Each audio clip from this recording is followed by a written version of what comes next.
Mr Speaker, I value all of these scientists who are currently in the system and who currently may be making a choice to go offshore. I would encourage them to contribute or be a part of the funding I have just announced. But furthermore, I'm encouraged by the biannual Stats New Zealand R&D survey that shows the broader New Zealand science sector has actually grown from 28,200 roles in 2022 to 30,600 roles in 2024, adding around 2,400 full-time roles. Supplementary.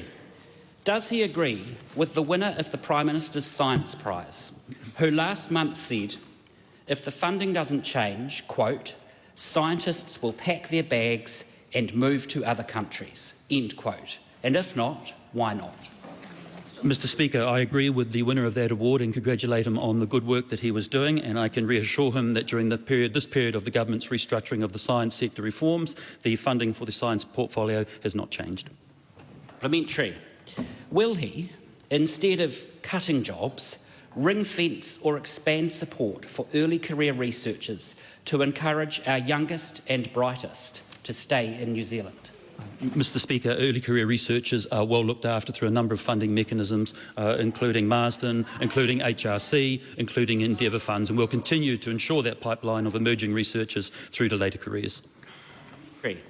What is he more proud of?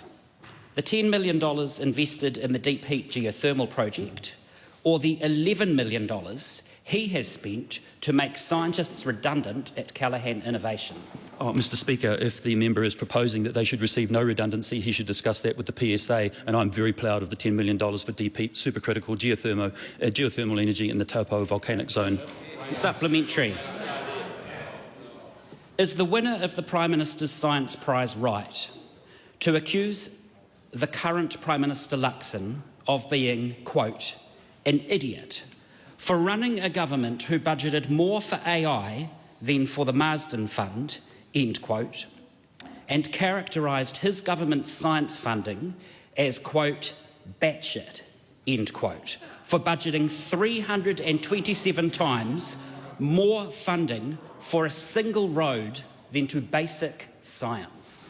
Mr Speaker, I thank the Prime Minister for his support of the science portfolio and would suggest that some accurate numbers actually be done. Marsden was $70 million or more in 1 year. AI is $70 million over 7 years.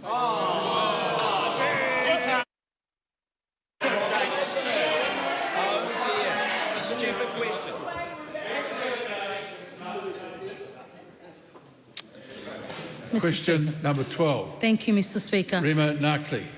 My question is to the Minister for Mental Health and asks, what recent announcement has he made regarding the Mental Health and Addiction Community Sector Innovation Fund? Mr Speaker. The Honourable Matt Ducey. Thank you, Mr Speaker. One of the government's top priorities is to improve access to mental health support so all Kiwis can have the help when and where they need it. This morning I announced that 5 grassroots community organisations have received second-round funding from the Mental Health and Addiction Community Sector Innovation Fund. By partnering with organisations such as Bernardo's, NetSafe, Plunkett, the Graham Dingle Foundation and Te Ao Māori, we will deliver more support for young people and expand maternal mental health services. When someone takes a brave step of reaching out, whether it's your child, a friend or a family member, this government's committed to ensuring the right support is there. Supplementary. How will the Mental Health and Addiction Community Sector Innovation Fund deliver more youth mental health services? Good question, Mr Speaker. This government is not just focused on ensuring the right support is in place for mental health issues, but we focus strongly on preventing Kiwis from getting to that point. The Innovation Fund will increase services available for children. Bernardo's will strengthen the 0800 WhatsApp helpline, provide free immediate support to more children and reduce waiting times. NetSafe will create a digital harm and mental health response network, strengthen its helpline and train up to 1,000 workers to respond to youth distress linked to online harm. It will also support Graham Dingle Foundation to expand their Project K program, helping young people across the Waikato, Western Bay of Plenty and Christchurch. No matter where you live, this government is committed to ensuring that faster support is there. Supplementary. Would be good too. Rima Narkli. Thank you, Mr Speaker. What new maternal mental health services will be supported through the Mental Health and Addiction Community Sector Innovation Fund? Mr Speaker, the government's focus is to strengthen prevention and early intervention. We know the first 1,000 days of a child's life lay the foundations for good mental health. The Innovation Fund will support young mothers through Te Ao Māori to run peer support groups for expectant mothers aged 15 to 25 in Auckland. The Innovation Fund will support Plunkett to launch a new online maternal mental health service in the Waikato, providing personalised care plans for parents of children aged 0 to 5. The government is committed to ensuring we have the right support in place for mothers and young families. Supplementary. What are the objectives of the Mental Health Innovation Fund, and which organisations have already received funding through this initiative? Mr Speaker, our mental health plan is focused on delivering results, faster access to support, more frontline workers and a better crisis response. The Innovation Fund delivers increased access to mental health support, scalable solutions and increases the workforce. The matched funded for innovative projects improves mental health outcomes. Quite frankly, it gets the money out of the door in Wellington to hard-working NGOs and community providers. The first round of recipients included Mates in Construction, the Mental Health Foundation, Youthline, Wellington City Mission, Rotorua Community Youth Centre, Sir John Kirwan Foundation, Women's Refuge and Just a Thought. Behind every one of these new services are thousands of Kiwis now getting the timely support they need. Good. Question to a member, the Honourable Rachel Brooking. Thank you, Mr Speaker. My question is to the Chairperson of the Environment Committee. Why did she explain advertising an 11-day submissions deadline for the fast-track approvals amendment bill on the basis that, quote, under Standing Order 198, I open submissions to meet the expectation of the timeframe, unquote, when Standing Order 198 makes no reference to the timeframe for submissions? It would appear the chair of the Select Committee is unable to answer that today. The question is deferred and can be asked again on Tuesday. Coming now to Government Order of the Day number 1. Before I call that, and those leaving the House for other business, do so quickly and quietly.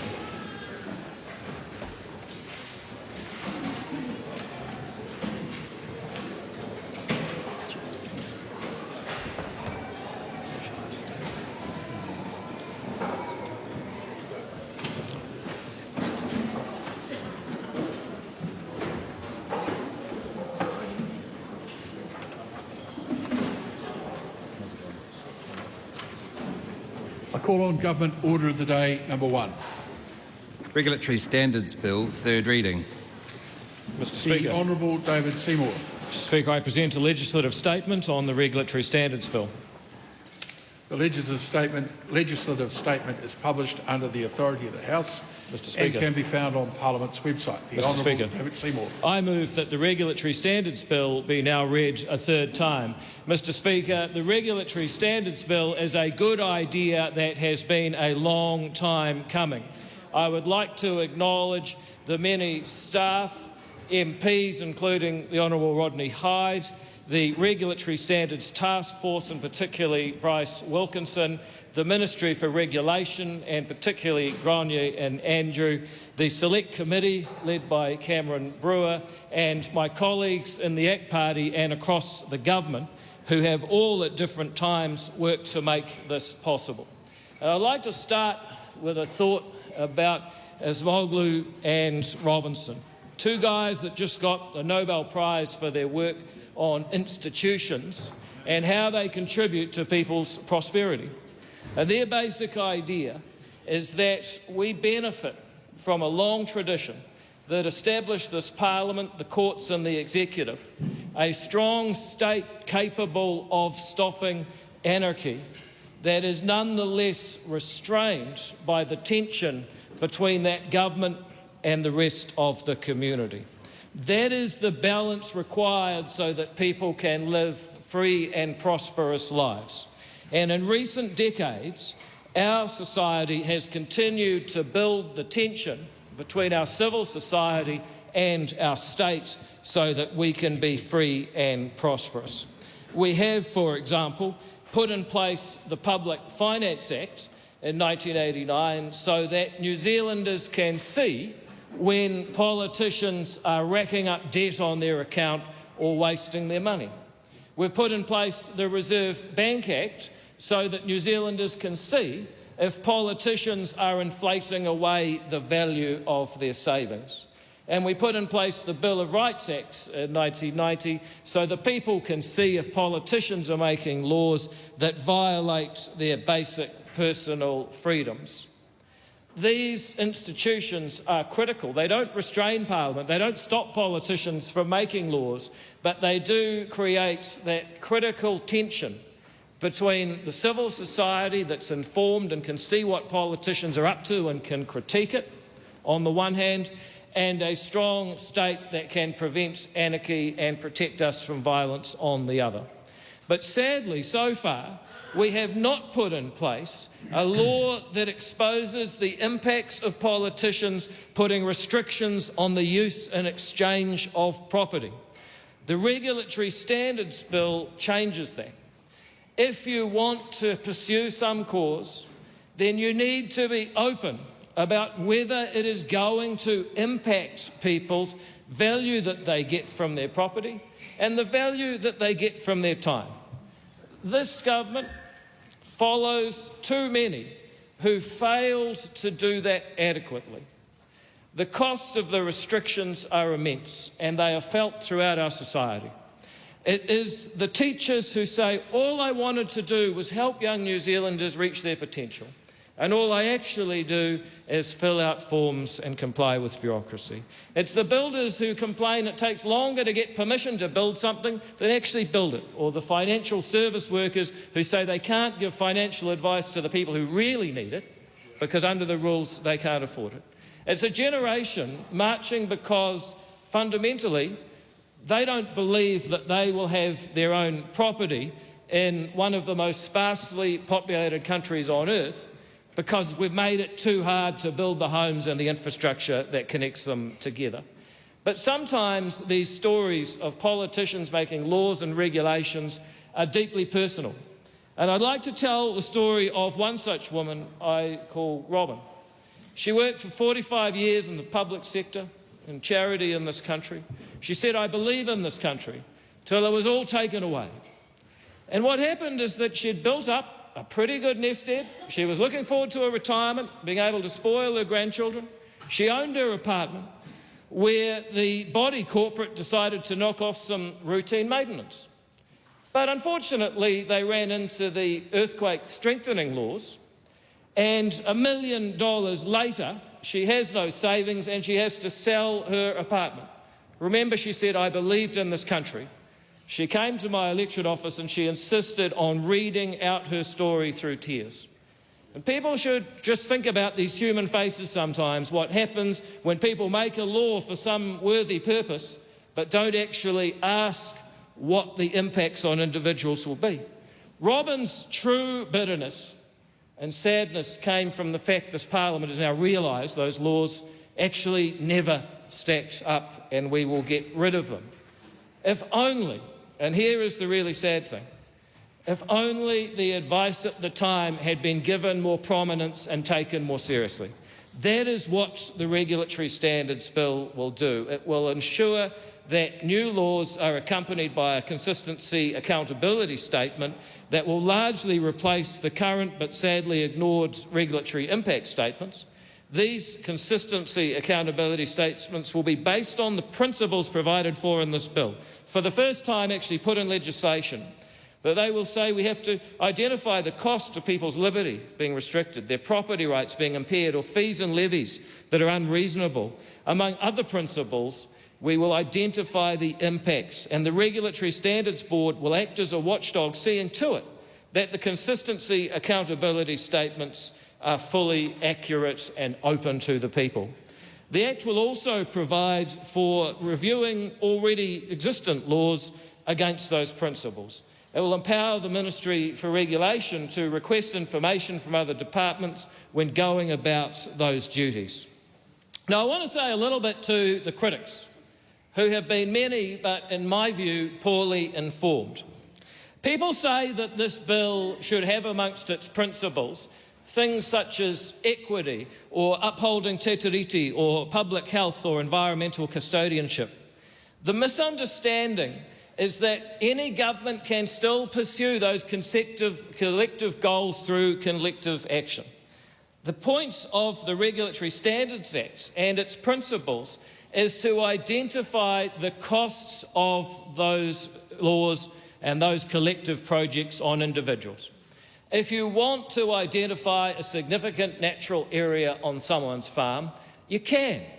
But if the rest of the community really believes it's that valuable, perhaps they should be prepared to compensate that farmer rather than make them bear all the costs for a collective goal and do so without even acknowledging the cost being put on them.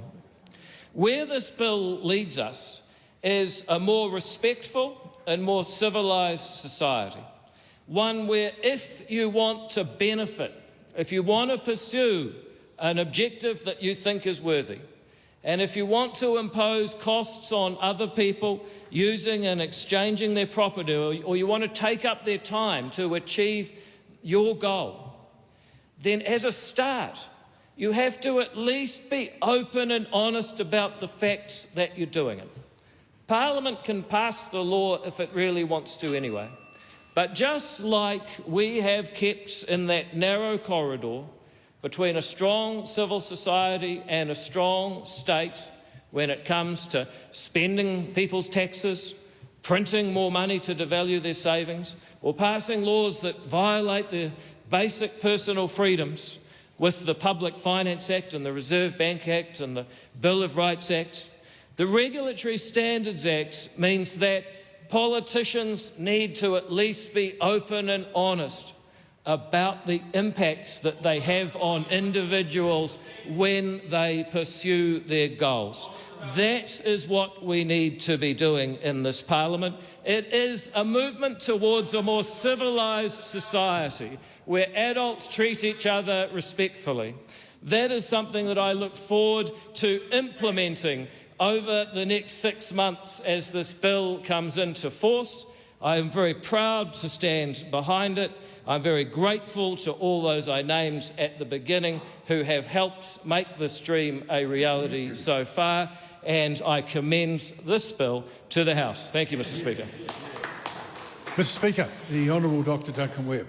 Kia ora, te mana whakawā. I want to explain why, within the first 100 days of the next Labour-led government, we will repeal this bill. The first reason is this. There has been no piece of legislation that has come before this House that is less wanted. The Minister said the critics were many. The critics were overwhelming. In the Select Committee process, less than 1% of the submitters supported this bill. And not only that, these were not, it was across the board. All of the civil society organisations, the Law Society, the Human Rights Commission, the Children's Commissioner, the Commissioner for the Environment, the Legislation Design and Advisory Committee, the list goes on and on and on. And they all made thoughtful submissions explaining why this bill was unworkable and did not truly reflect what good regulatory practice was. What it amounts to is baking in a libertarian set of values into our lawmaking process, skewing the lawmaking process in a particular libertarian philosophical way. At root, and the words were used by the Minister in his speech today, it's about the protection of property rights, the protection of absolutely free use and exchange of property, in his words. The rest of the Act is cover, is camouflage for the genuine libertarian ideal of the promotion of the freedom of property rights above all else. The second reason we'll get rid of this bill is because it's simply wasteful. And the number of submitters who understand the legislative and policy development process who said the problem has been mischaracterised. We do not need a new piece of legislation and a new regulatory standards board to undertake this. We have a series of procedures in place, from good policy development and problem identification through to the Legislation Design and Advisory Committee and the Regulations Review Authority, the Select Committee, Regulations Review Committee, the Select Committee process, and again, the list goes on. Yes, we can do it better. We can do better regulatory impact statements. We can do better departmental disclosure statements, but what we don't need is another piece of paper, a consistency accountability statement that public servants have to go and undertake. We found out that MB projects it will cost them $60 million a year and 25% of their policy capacity to comply with this. And what did they say? That this risks making their regulatory stewardship worse because of the diversion of resource to this bureaucratic form filling that the ACT Party pretends they're against. That's why it's cover. That's why what it really does is try to bake in property rights into essentially our constitutional framework. And that's the third reason why we're going to get rid of this bill at the first opportunity. It's fundamentally unconstitutional. This House is where law is made. This House and its committees and its processes are the correct place for scrutiny.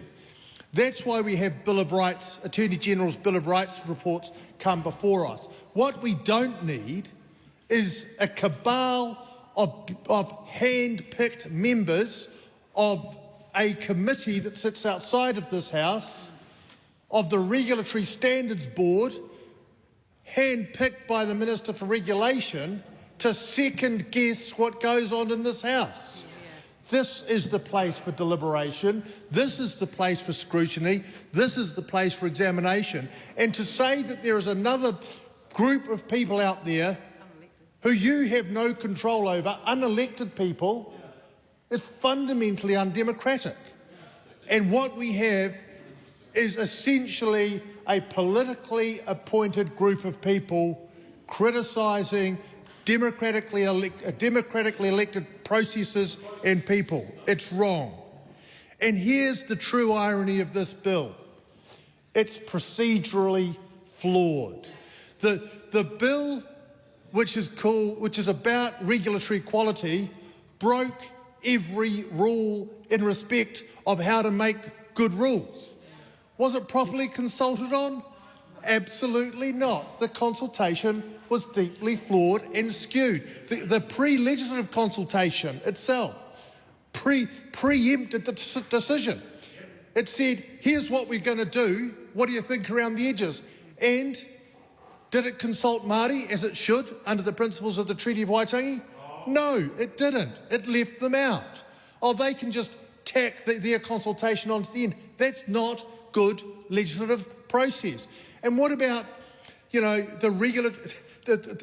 the ministers talk about regulatory impact statements and bemoaning how they're not followed? His own regulatory impact statement for this legislation did not meet the quality standards imposed by Treasury. It was a rubbish regulatory impact statement. It was an absolute shambles.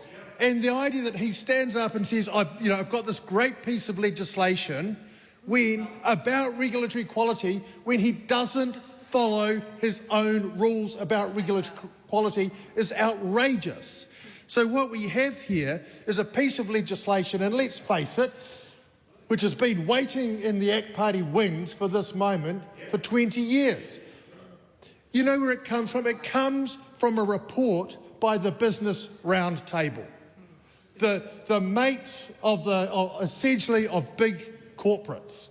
That's who wants this bill in place. And on that side of the House, It's come from the ACT Party, but let's not forget, it's yours as well, New Zealand First, so-called stander-upper for the little guy. Here you're standing up for big corporates. The National Party, well, you are being absolutely led by the nose by the Libertarian ACT Party whilst you undermine the conservative values that you say you represent. Absolutely, they should be ashamed of themselves. Ultimately, this is a politically motivated bill. It's a bill which is absolutely libertarian in its quality, in its values. It seeks to put in place a set of far-right values which come out of a theory of economics which basically says the most important right is the right to private property. It throws to one side every other right we hold dear, genuine rights about equity, about preserving human dignity, about preserving our environment, about preserving Indigenous people's rights. To say, don't worry about it, we don't need those as principles of good regulatory standards, is to absolutely demean a set of rights which we have worked and fought hard for across centuries. All for what? For profit. For corporate profit, moreover. So we are committed to repealing this bill in the first 100 days of the next Labour-led government. This is a bill which is deeply unpopular, and it's a bill which no national-led government in its right mind would support. It's a bill that New Zealand First are deeply uncomfortable with for right reason. But what's that?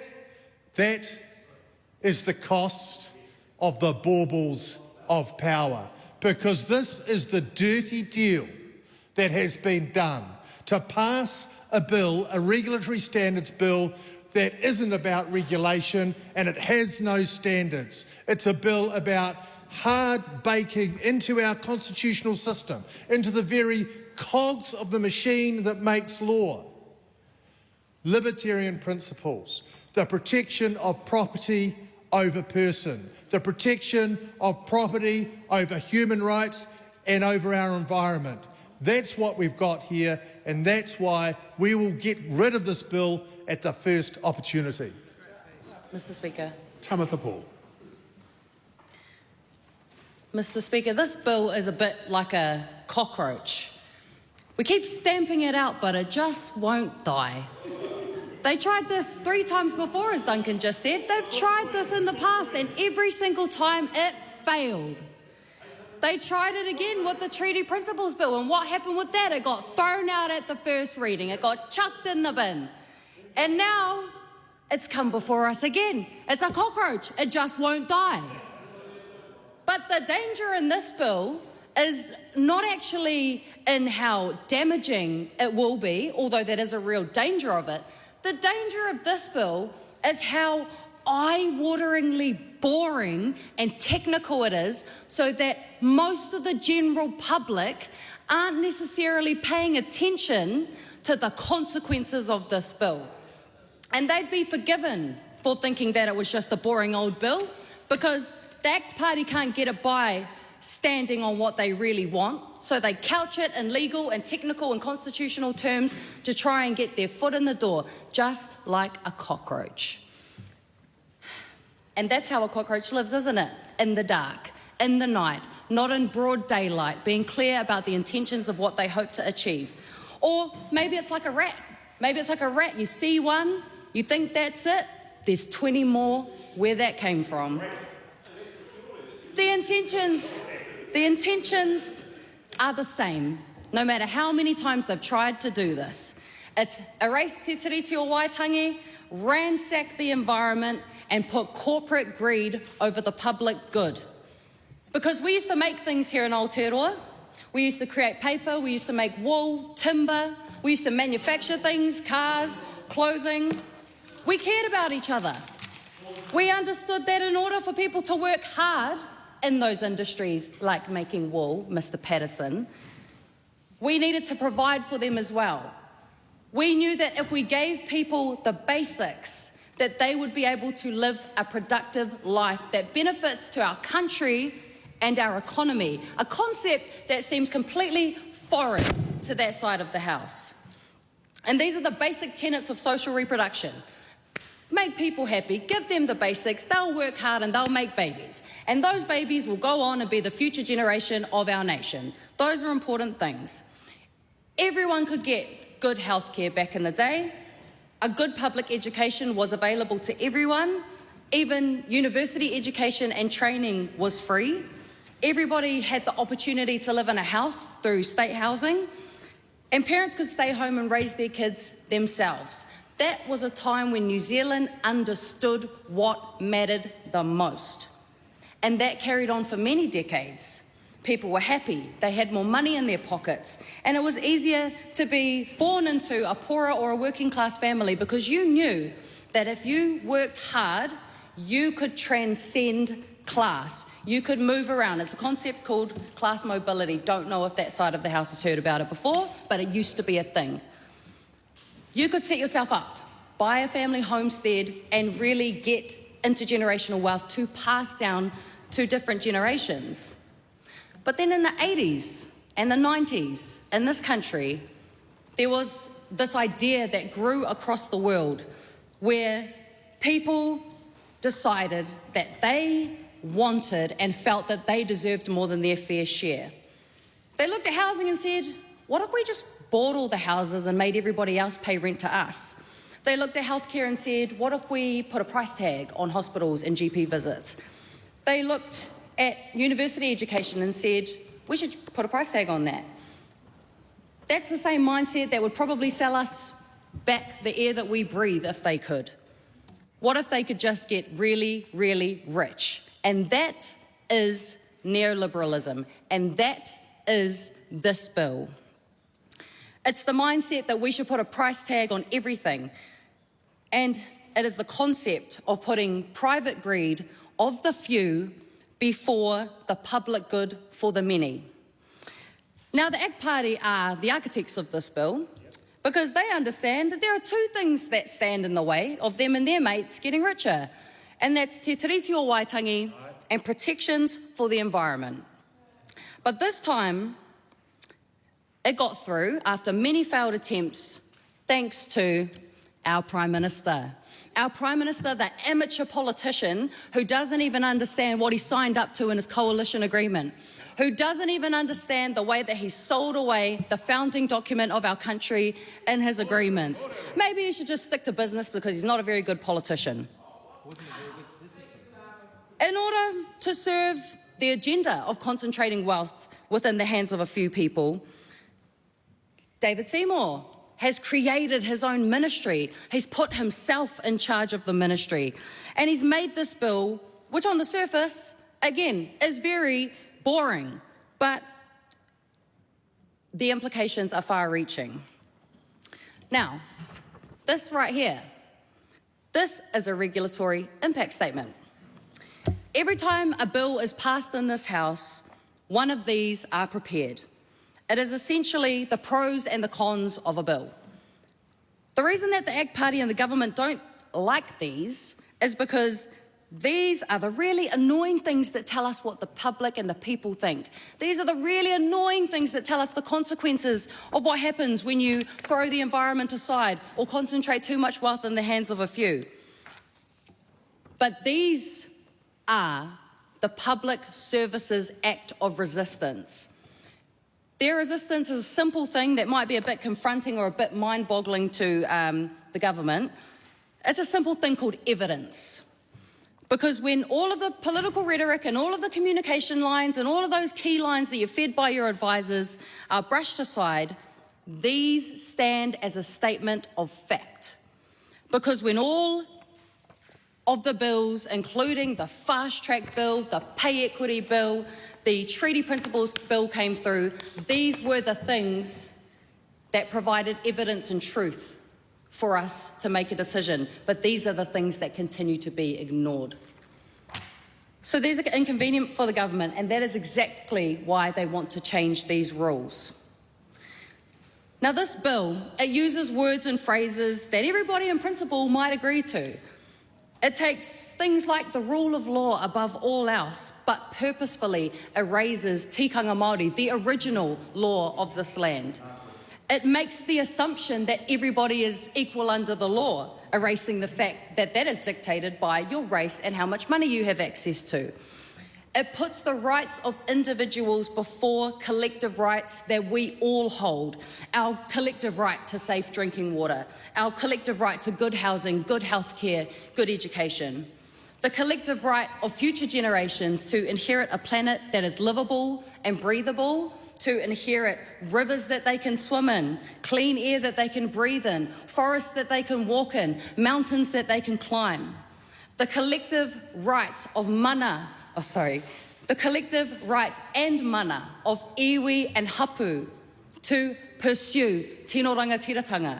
These are collective rights which a individualistic theory like neoliberalism could not even begin to comprehend. This bill will make New Zealand more unequal. The wealthiest 311 families in New Zealand have more wealth combined than the bottom 2.5 million New Zealanders. The government has made everything more expensive, from the supermarket to the bank to the GP clinic to schools.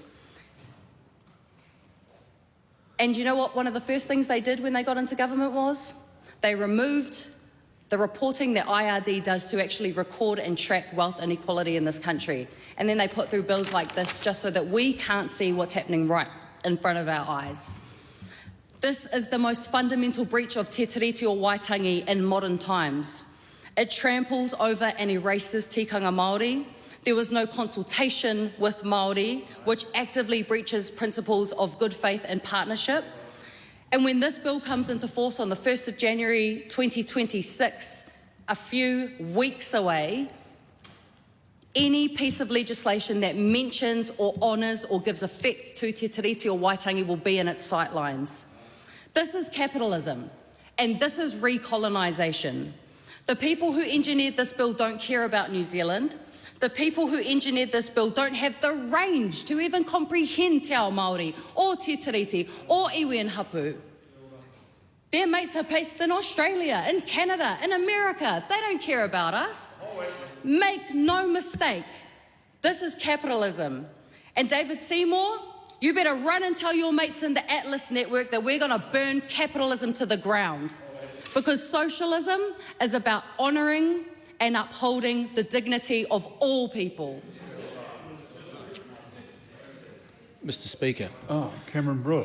Mr. Speaker, I want to use this occasion to congratulate the ACT Party on what has been over 20 years of advocacy and hard work by the ACT Party, and this Regulatory Standards Bill gives effect to Nationals. It gives effect to Nationals' coalition agreement with ACT. And we heard and we consulted widely.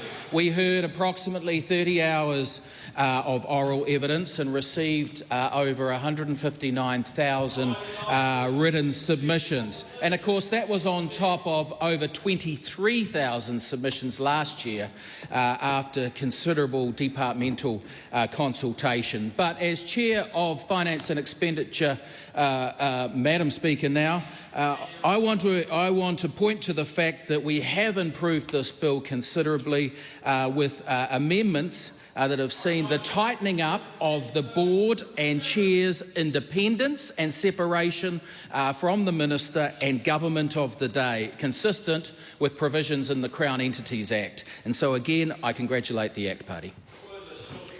Honourable Casey Costello.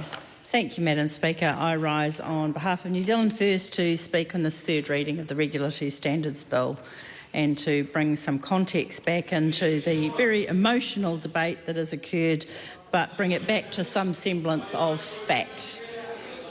Again, the principles of socialism, as we've heard so many times before, is the trouble with it is eventually you run out of other people's money. Madam Speaker, we support this bill because on the fundamentals it promotes open and accountable government that legislates with key principles in mind: the rule of law, efficiency and regulation, property rights, an independent judiciary, and the belief that every New Zealander is equal before the law.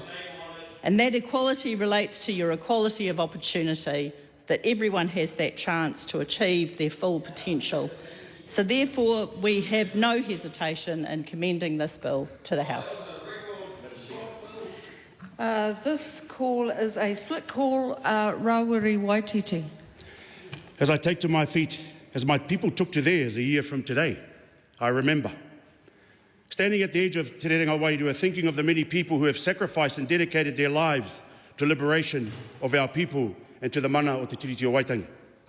Resolute and unwavering in their conviction, whether thousands of people followed them or only a few. I remember the ikahuirua of that time, Korobom Gillies and Ricky Mitai, ngā poito o te hau kupenga o te iwi Māori, the boys of the net of Pāhotanga that held our people together during the biggest hikoi this country has ever seen.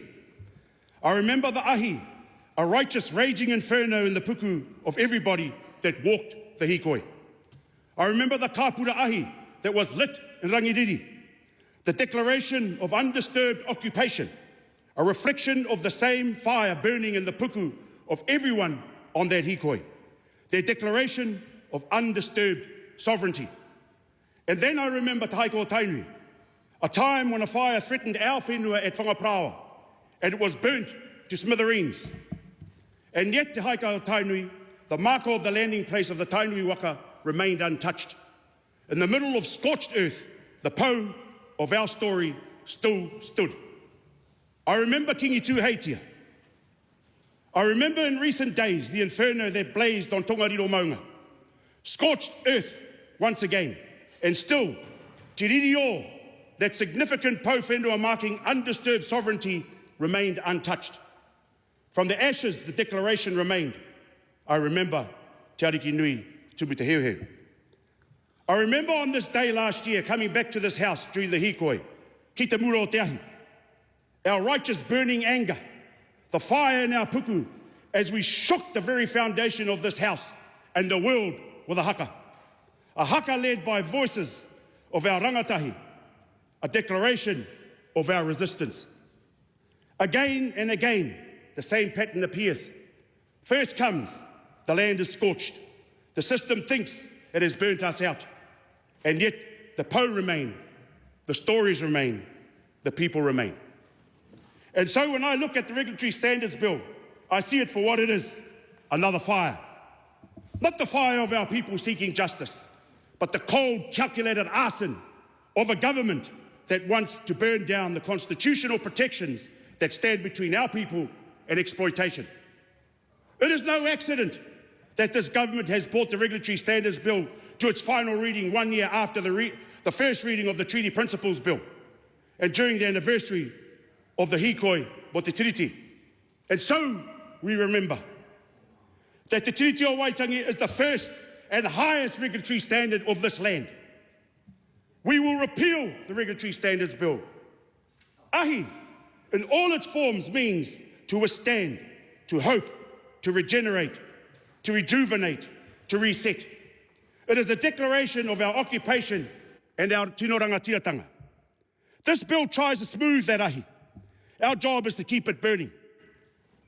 To the day 1 year ago, our people stood in the streets and reminded this House who we are. Today, as this government tries to pass a law to forget us, we stand again to remember. We remember that the tiriti is our standard, our covenant, our fire that does not go out. We remember those who walked before us, who stood often alone and lit the path anyway. To our people feeling the same fire in your puku, do not be distracted by the noise. Remember the bigger picture. Remember who we are. Remember why we believed. Keep the ahi burning. This bill may pass in the House today, but it will not survive our people tomorrow. We will all rise from the ashes, and we will build in Aotearoa Hau, not on scorched earth of deregulation, but on the enduring fire of Te Tiriti o Waitangi. Kia ora tata. Dr. Lawrence Yunnan. Thank you, Madam Speaker. This bill essentially embeds a neoliberal cuckoo egg in every legislation. It is a parasite that is going to be wiggling its way throughout everything that this government and any other government does. There is no logic. There is no rationality. One can't find any form of enlightenment here. So what is this bill really about? Now, I want to say that I am surprised, but frankly, I am disappointed but unsurprised at the government and the cabinet and the executive allowing such a bill to get through. Allowing an act-led government to create a noose around every single minister's neck. 99.7%, gentlemen. Allowing the passing of a bill that probably is one of the bills in history that has a near 100% opposition rate during the select committee stage. This shows the naivete of this government. And this shows that this government will do whatever they can and trample over whoever that gets in their way to obtain and retain power. But, you know, let's talk about what this bill intends to do. This bill intends to empower the legislature. But we have seen those who propose this bill having no qualms about pushing through urgency in the House and sending bills after bills into urgency and extended sitting. That's not empowering the legislature.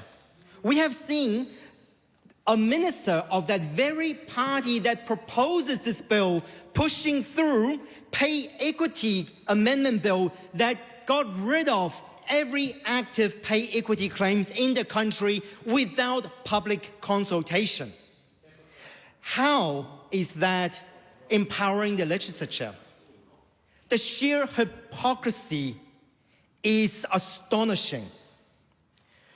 We have seen opaque track records of anything that particular minister has introduced. We have seen the school lunches being harmful for our tamariki to the point that it's a health and safety risk. Back to the bill.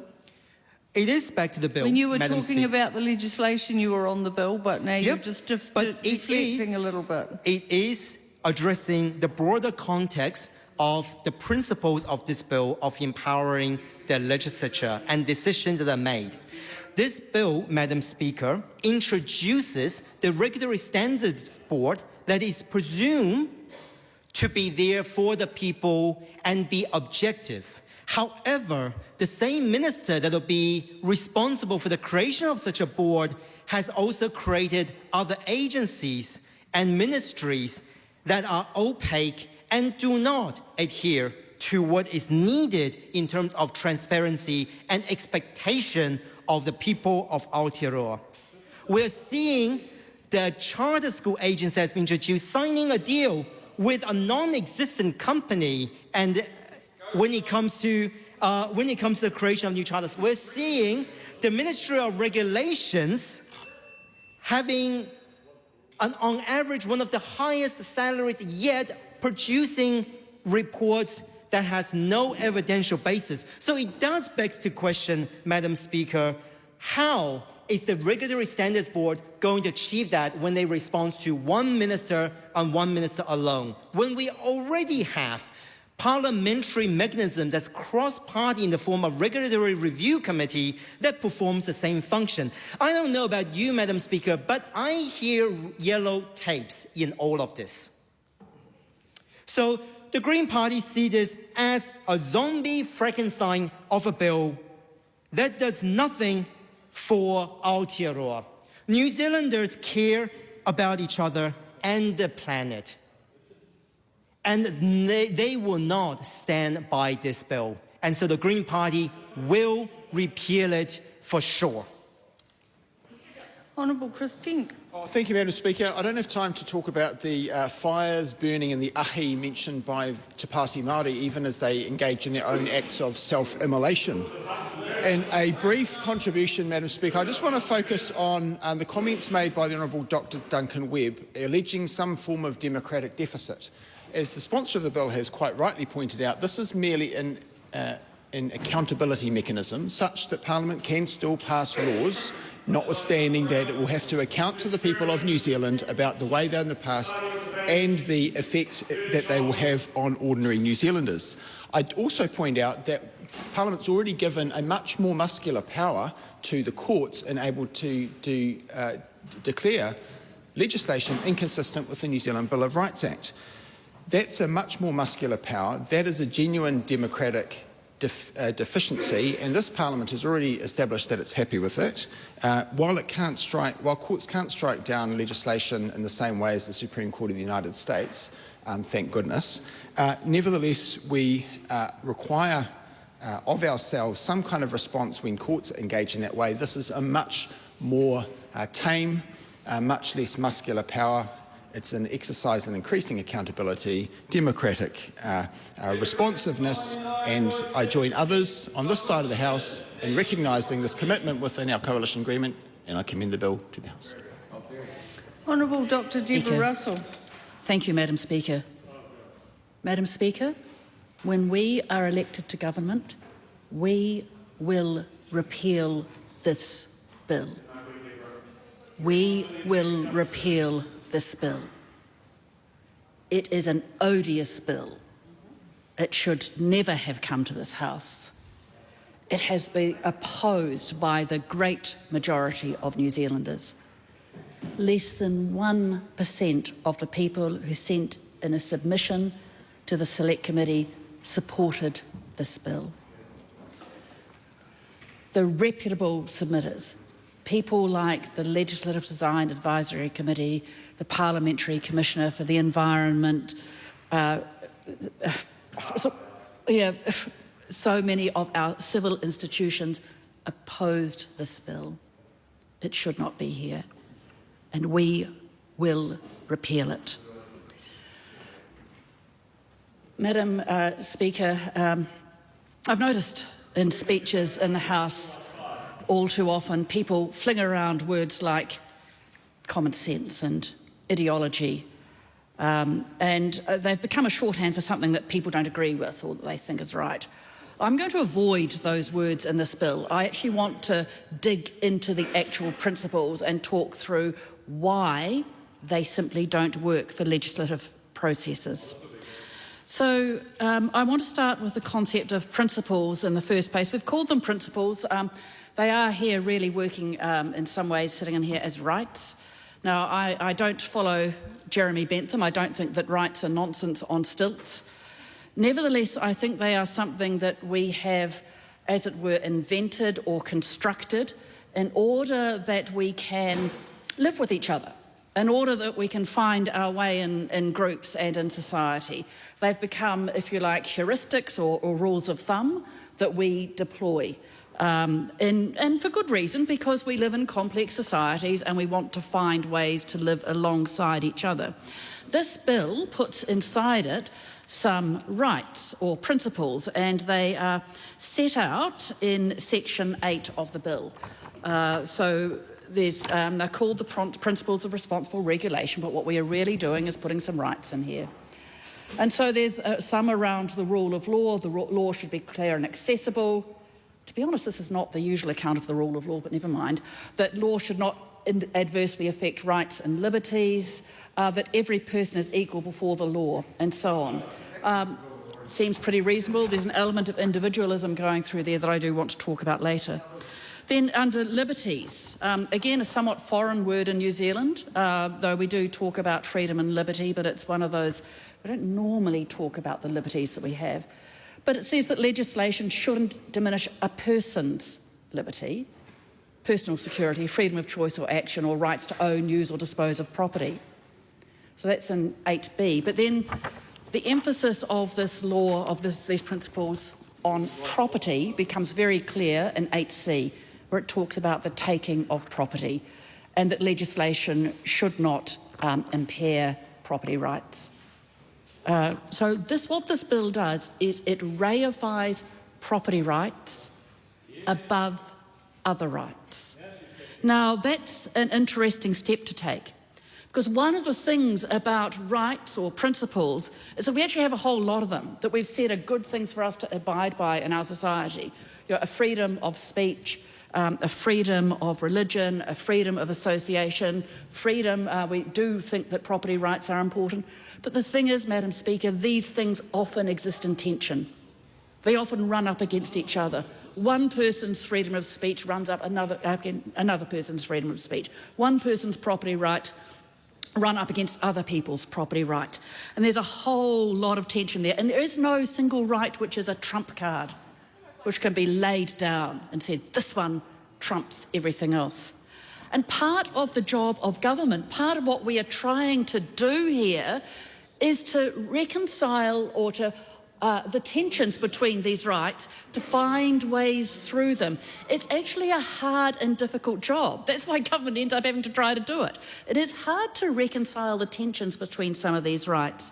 And we actually try to do this, but not by slamming down a trump card and saying that that one is the one that matters most. Now, the Honourable David Seymour talked in his speech of, a sad case of a person who had lost her retirement savings because of some new obligations that were imposed on property owners in the wake of the Christchurch earthquakes. 8 people died on the 702 bus when the facade of a building collapsed on them. The reason, as a government, the National Party decided back in, I can't remember which year it was, to put in some earthquake strengthening requirements is because people lost their lives in earthquakes. Because many of our buildings are not up to earthquake standards. Yes, people have property rights, and yes, people have a right to be alive, and those things can run up against each other, and it can be hard to work out how much we pay where. But property does not trump. It is something that has to exist in tension with all the other rights. So those rights are in tension, and yet this bill says that property is the one that comes first. I talked briefly before about the right of association. There was a very good reason for that, because some rights exist as group rights. We are not just some kind of set of individuals, 1 + 1 + 1 + 1 + 1 + 1. We are a society. And a society is composed of groups, of people standing in particular relationships to each other. And there are some rights that only exist because groups exist, of group rights, as it were.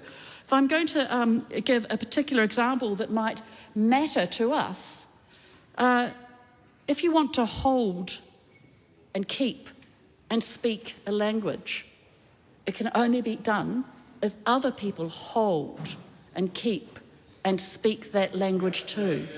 There is a reason why we think that it is important to have Te Ao Māori as the official language in this country and to support the teaching of Te Ao Māori in schools, to ensure that it is used across our society. There is a reason why it is so often that we hear that language spoken in this chamber.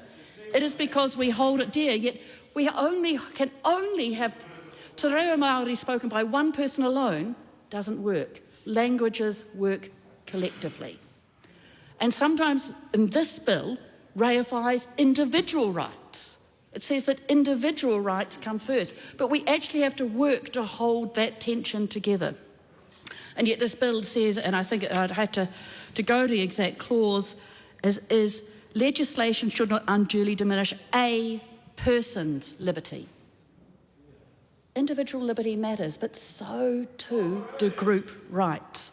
And we should not trump one over the other. Instead, government should work its way through them. I had intended to speak a little of Te Tiriti, but our colleague Rawiri Waititi has done that.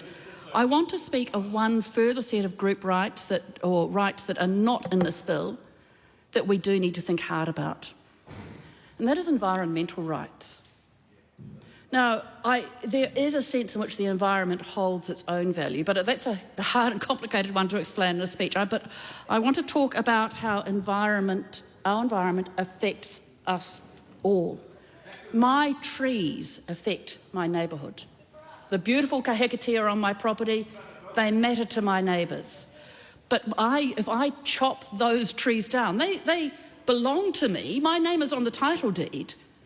They belong to me. But if I chop them down, there goes the security of our hillside. That's why those kahikatea matter. No, they are not assets just to be deployed by me. They are trees that belong to the neighbourhood.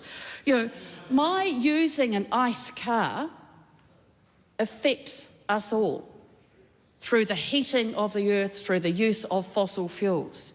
Every time, and by myself, just one little bit of me doing that, one me doing it, wouldn't matter too much. The trouble is all of us do it, and together we create a problem for all of us. We need to think about the environment as well, and yet the environment is not in here.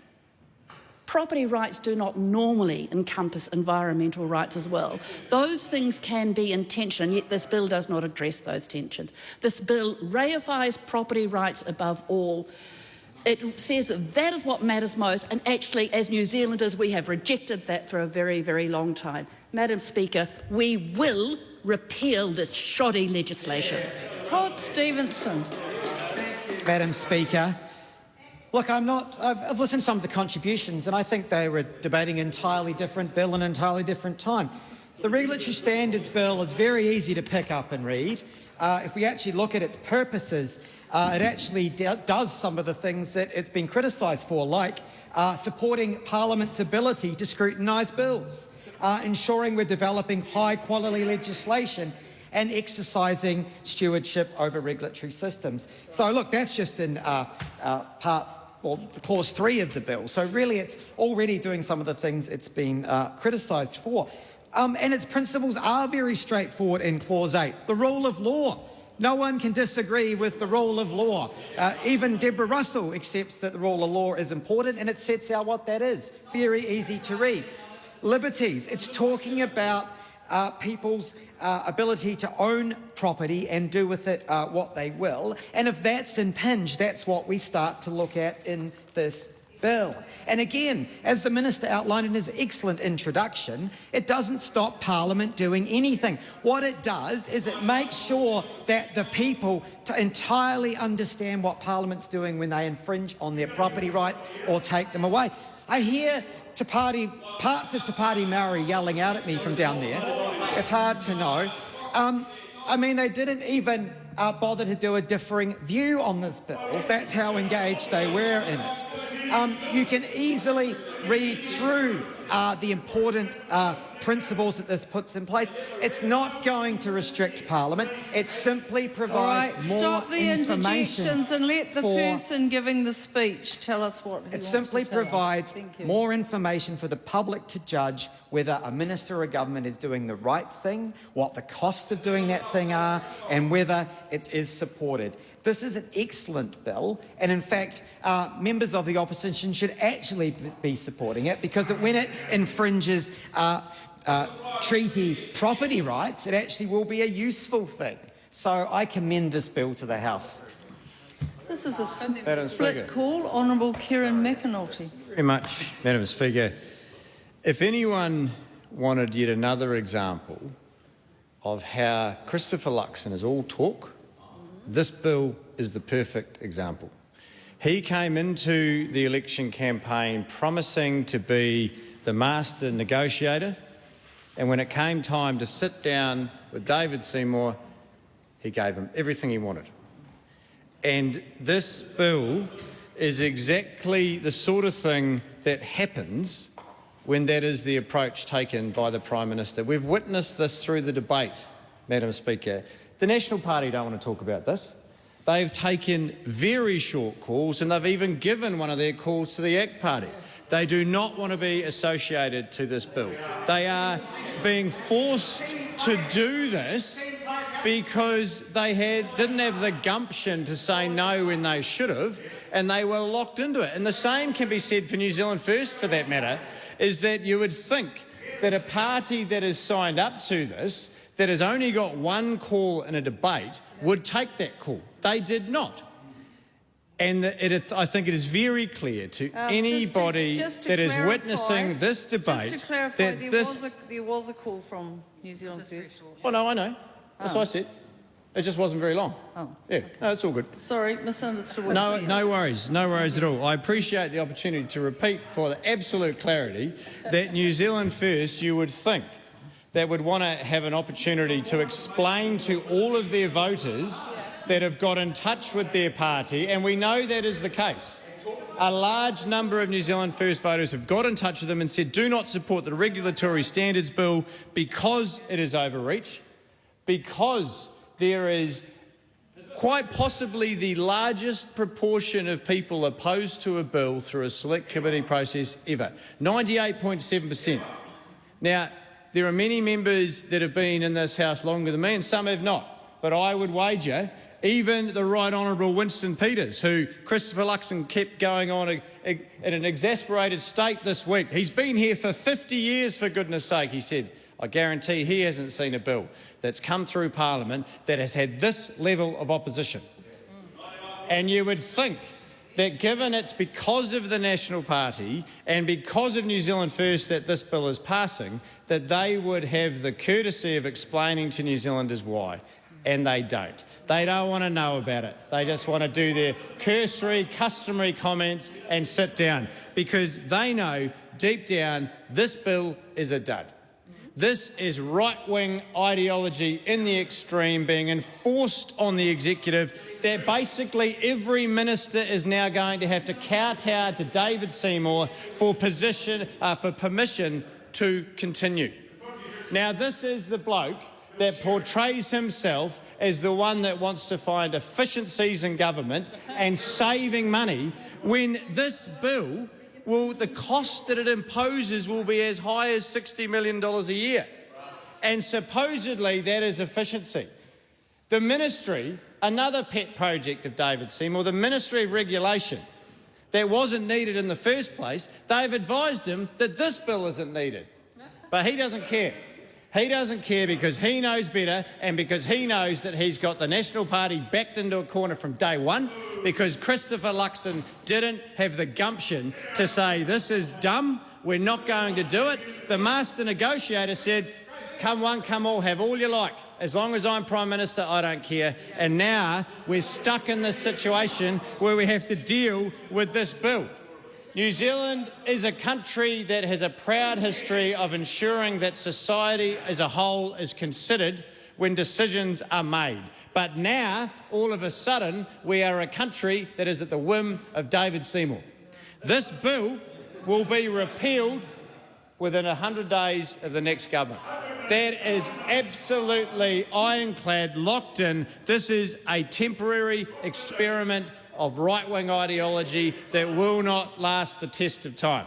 Like all other ideological burps, this will go down into the history of political science classes at university. That will be the legacy of this bill, because this will not last. This is dumb. This is stupid right-wing thinking that New Zealand First and National had the opportunity to say no to, but they were more interested in becoming ministers than actually standing up for what they believe in. Great speech. Nancy Lowe.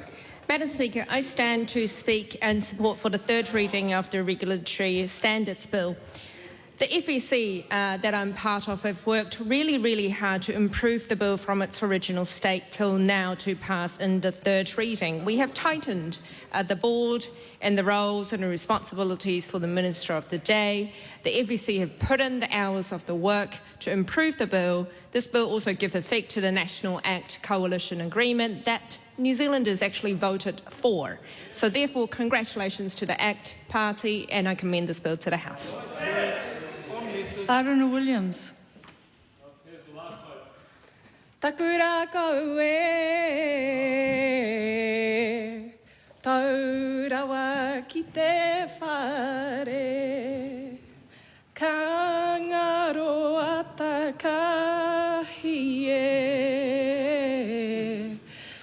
whare o te kahi katoa, hei ngau whakapai e, hei whakapai ururoa e hau mai nei, kei waho kei te moana, ka ore aku mihi e,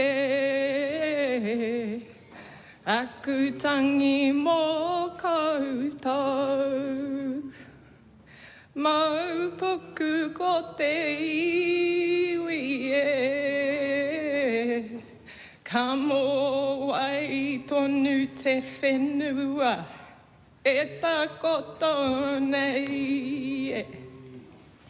Madam Speaker, you can hear my emotion in my voice today. When I stand 7 generations from the land takings of Tuhoi that song recalls, as the chair of the Regulations Review Committee that is charged with the review of regulation. That land taking was lawful and it was made under regulations passed by executive government that no elected person was accountable for. And they were certainly not accountable for the people of Tuhoi, who are largely still landless. For that member to stand in this House and to claim that land takings will be solved by this bill, that property rights will be protected and that those people who still have no justice in the eyes of the state is a farce. And Madam Speaker, when I think of the role of the Regulations Review Committee, it is more than just a committee that oversees a technical and legalistic area of our Parliament. It is people who care about the function of regulation and the people who it serves. It considers complaints from ordinary New Zealanders who are able to bring something that they care about in their lives, whether it is their electricity bills or the fees that they pay to become a nurse or a doctor, to people who they can meet with at street corner meetings, at people who they elect at the ballot box, at people they might not agree with, but who they can go along to a community meeting and ask a question. That is a fundamental function of our democracy. It is not one that is guaranteed. It is one that we must fight for. Because 7 generations ago, people in New Zealand did not have that right. And many of the names I'm going to read you in my whakapapa of those 7 generations, Māori did not have that right. It started with Puniwahia o Taihakua, then his son Susaka Ngāho, then his daughter Fiu, then her son Tiamo, then his son Te Wehinga, then his son Hare Mahanga Te Wehinga, then me. These are people who I remember. Their names live on in my children's names. They are people who have been denied the right to come to government and have a say, and that is why this debate matters to people. When I speak of the Regulations Review Committee, it's a well-loved committee. There are many people sitting in this House today who have served on it. They are Parliament's legislative enthusiasts. They are the public law nerds. They're the regulatory experts. They are people who care about shaping lives and making our regulation and our law work for us. It's one of the few parts of Parliament that still works across party lines and requires genuine cross-partisanship. And we hear from ordinary people, from businesses, from experts, and we test whether written rules by government are fair, proportionate and effective with the best legislative counsel in the country advising it. And I record my thanks now here to the Office of the Clerk for their exemplary public service in that committee. That committee's cross-partisanship and its cooperation is its strength. It ensures that regulation is grounded in real-world impacts and that elected representatives are accountable for the people for that. And it's because of that, because of the trust New Zealanders now place in our democracy, that I'm standing today with that kind of emotion and passion for this area. Because this bill weakens democracy. Transparent scrutiny that Parliament provides is important to everyone, and it sets up a new framework that elevates narrow interests over the public good and ultimately public trust. It makes it harder for this House to pass the kind of protections that New Zealanders rely on. A fair go for those small businesses, competing with the top end of the town, and reliable electricity and phone connectivity and safe workplaces. It means that ideological ideas enter into our legal system through the executive. That's destabilising because it shifts power away from accountable MPs and towards an ideological test that was never asked for by the public. And national MPs on the other side of the House know that. And they should be ashamed of that. They know this is a dark day for our democracy. Everyone in the National Party should be hanging their heads in shame, and they will be, because their names will forever be attached to this harmful bill. It lays bare just how weak this government really is. And once again, Christopher Luxon has shown he is too weak to stand up to David Seymour, just like in the Treaty Principles Bill, and just like legislation last month, which confiscated the rights on the foreshore and seabed that people have won in the courts. This bill is completely out of touch with what people want. And it's harm that Christopher Luxon is willing to do to New Zealand just to cling to power. It's disturbing. National chose a grubby deal to stay in office over standing up for the people that they serve in their electorates. They're trading away the responsibility to govern in the public interest for the comfort of keeping the seats on that side of the House. And I want to make one thing clear. Labor will repeal the Regulatory Standards Bill. Fewer than 1% of submitters supported this bill at Select Committee. Fewer than 1%. Christopher Luxon was told loudly and clearly that New Zealanders do not want this, and he pushed ahead anyway. If he or anyone else in the National Party is not willing to take decisions on behalf of the people that you purport to lead, why even be here? The Regulatory Standards Bill puts corporate interests ahead of our communities, ahead of environmental protections, and ahead of the tiriti o Waitangi. It is a grim and visionless idea for a country that is founded on something bigger than any one of us. Laws and regulations that keep people healthy and safe, like requiring landlords to heat homes, will be left out to the whims of David Seymour and whether he thinks it's a good idea or not. It will make it harder to keep our air and our rivers clean and to reduce climate emissions. New Zealanders will remember this day in 2026 when they vote National out, because those are the MPs they can hold accountable. Those are the MPs that represent the electorates they sit in. And so I want to tell them, the next Labor government will repeal the Regulatory Standards Bill within our first 100 days. Madam Speaker, the strength of these words reflects the strength of the evidence presented to us.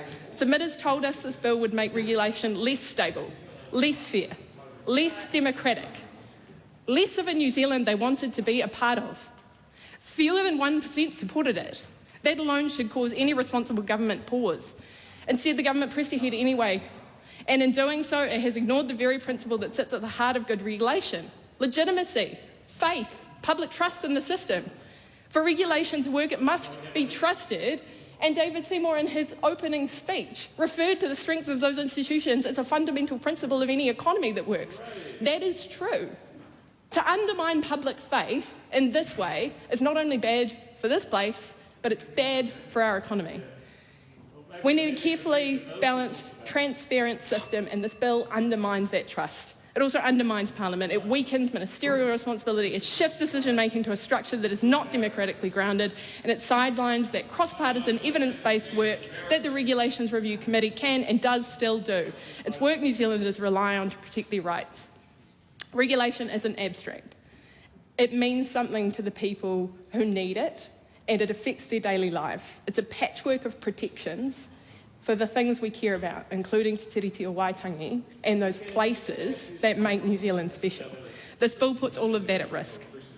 And as the chair of the committee entrusted with scrutinising regulation on behalf of the public, I needed to raise how much of an impact this will have on not only the work of that committee, but on all of the systems that this Parliament is proud of and has built up on the world stage for that kind of regulatory scrutiny.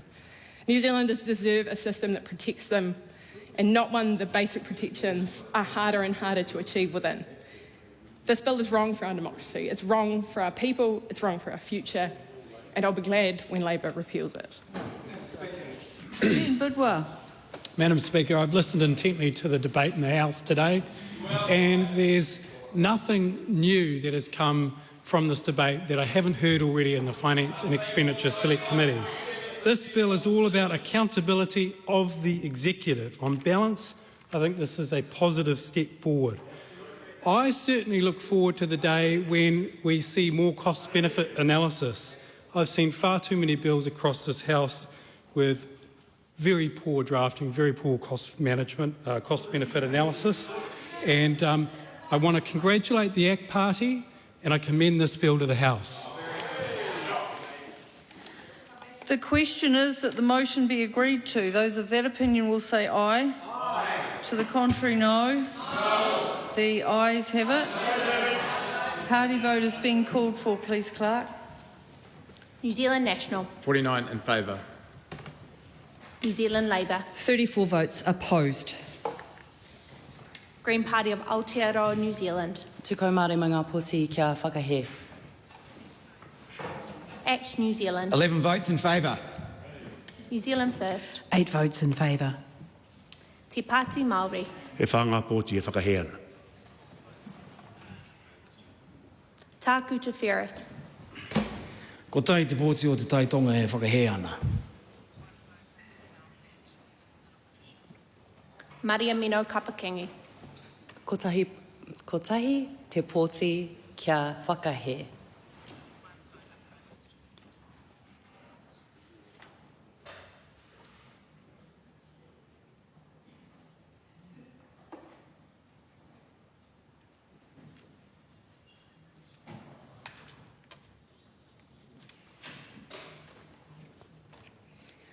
The ayes are 68, the noes are 55. The question is agreed.